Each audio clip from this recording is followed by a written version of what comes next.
Lihim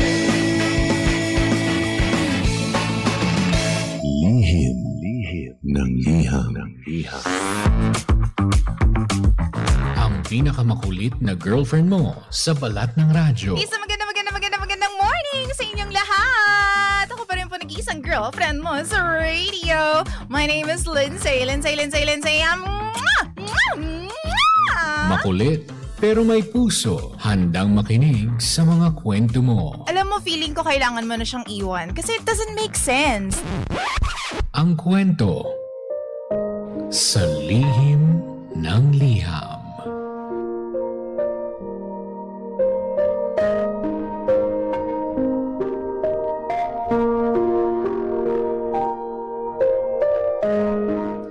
Mahal kong Lindsay. Magandang umaga po sa inyong lahat. Ako nga po pala si Barbie. DJ Lindsay, hindi ko na po talaga alam kung anong dapat kong isipin. O kung ano bang nangyayari sa relasyon naming dalawa ng lalaking mahal na mahal ko. Baka para sa iba, hindi po ito malaking problema. Pero para sa akin, isa itong bagay na dapat namin pag-usapan. Yun nga lang, hindi ko pa to maitanong ng diretso sa kanya, kaya sa inyo muna ako hihingi ng advice. DJ Lindsay, normal ba to o nangyayari ba talaga to? Every time kasi na may mangyayari sa amin ng boyfriend ko, ay nakakatulog siya. As in, humihilik pa.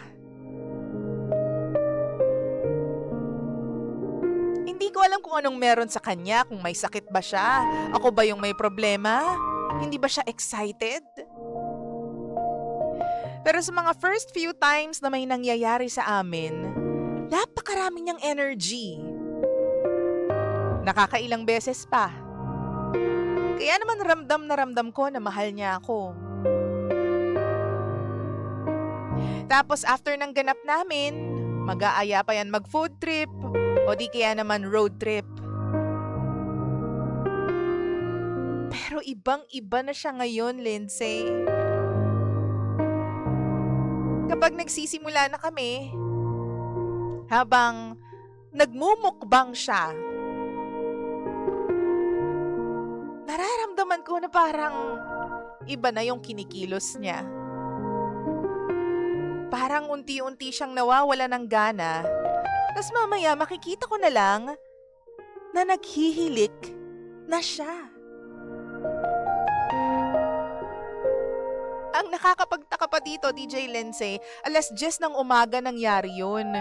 Walang pasok sa trabaho. At sabi ko, for sure, may time na siya para sa akin.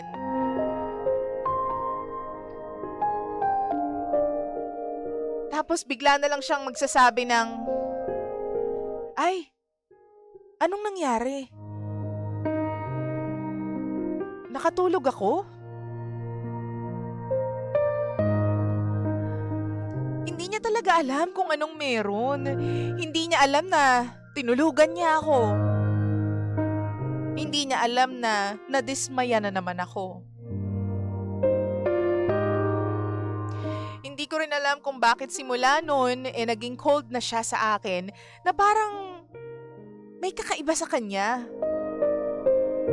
Hindi ko alam kung naguguluhan ba ako o nagpapaka-OA lamang ako. Tapos nung isang beses na may nangyari ulit, kakaumpisa pa lang namin. Eto na naman. Naramdaman ko na unti-unti bumibigat siya. Iyon pala, dahan-dahan na siyang nakatulog.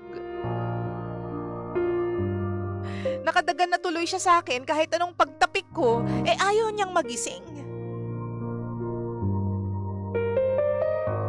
Tapos bigla na namang siyang nagulat. Tapos ang sabi, na naman ba ako? Happy ka ba? Happy ba ako? Malungkot na itsura lang ang sinagot ko sa kanya. Nagsorry naman siya sa akin, DJ Lindsay. Tapos ang sabi ko, pakiramdam ko bored ka na sa akin. Sa ating dalawa.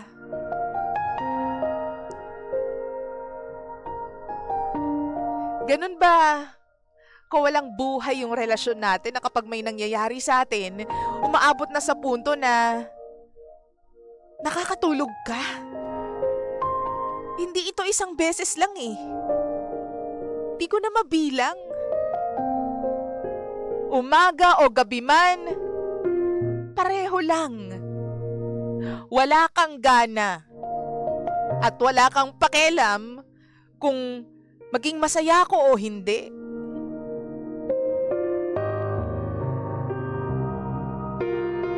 DJ Lindsay, again, para sa iba siguro hindi ito big deal. Pero unti-unti na po kasi ang nangliliit yung tingin ko sa sarili ko. Ayaw niya ba na may ganap sa aming dalawa? Kaya dinadaan niya na lang na kunwari nakakatulog siya. Pero napaka-weird lang din kasi kunwari nakatulog siya. Tapos kapag nagising, magbibihis na kami.